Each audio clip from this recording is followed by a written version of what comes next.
ഇഷ്ടം പറഞ്ഞെത്തുന്നവർക്കൊപ്പം കൂടുതൽ അന്വേഷിക്കാതെയോ അടുത്തറിയാതെയോ ഒരുമിച്ച് താമസിക്കുന്ന ചിലരുണ്ട്. കുറച്ചു കഴിയുമ്പോഴാകും പങ്കാളിയുടെ തനി സ്വഭാവം മനസ്സിലാവുക. പത്തനംതിട്ട റാന്നിയിലെ ഒരു യുവതി മോതിരവയൽ സ്വദേശി ദിലീപ് കുമാറിനൊപ്പം പങ്കാളിയായി കഴിയുകയായിരുന്നു. ദിലീപ് കുമാറുമായി സ്ഥിരമായി പ്രശ്നങ്ങളായതോടെ യുവതി വാടക വീട്ടിലേക്ക് താമസം മാറി. ഇവിടെ എത്തിയ ദിലീപ് യുവതിയെ തലക്കിടിച്ച് കൊലപ്പെടുത്താൻ ശ്രമിക്കുകയായിരുന്നു. പ്രതിയെ റാന്നി പോലീസ് അറസ്റ്റ് ചെയ്തു.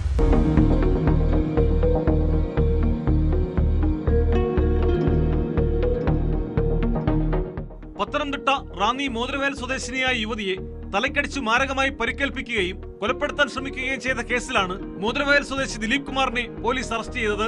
ഞായറാഴ്ച രാത്രി 11ഓടെയാണ് കേസിനാസ്പദമായ സംഭവം. മുമ്പ് ഇവർ ഭാര്യ ഭർത്താക്കന്മാരെ പോലെ കഴിഞ്ഞിരുന്നതായി പോലീസ് പറയുന്നു. സ്ഥിരമായി പ്രശ്നങ്ങളുണ്ടായതിനെ തുടർന്ന് യുവതി മറ്റൊരിടത്തേക്ക് വാടകയ്ക്ക് താമസം മാറിയിരുന്നു. അവിടെ എത്തിയാണ് പ്രതി ഫ്യൂസ് കാരിയർ കൊണ്ട് യുവതിയുടെ തലയിലടിച്ചു പരിക്കേൽപ്പിച്ചത്. യുവതിയുടെ പരാതിയിൽ കേസെടുത്ത റാന്നി പോലീസ് വളരെ വേഗം അന്വേഷണം നടത്തി പ്രതിയെ അറസ്റ്റ് ചെയ്തു. Sub inspector CBS, senior CPO Satheesh, CPOമാരായ ഗോകുൽ, കണ്ണൻ, ജിബിൻദാസ് എന്നിവരടങ്ങിയ സംഘമാണ് പ്രതിയെ അറസ്റ്റ് ചെയ്തത്. കോടതിയിൽ ഹാജരാക്കിയ പ്രതിയെ റിമാൻഡ് ചെയ്തു.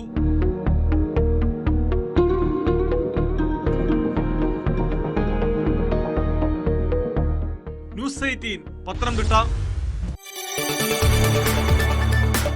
കൂടുതൽ വാർത്തകൾക്ക് news 18 Keralam YouTube channel subscribe ചെയ്യുക.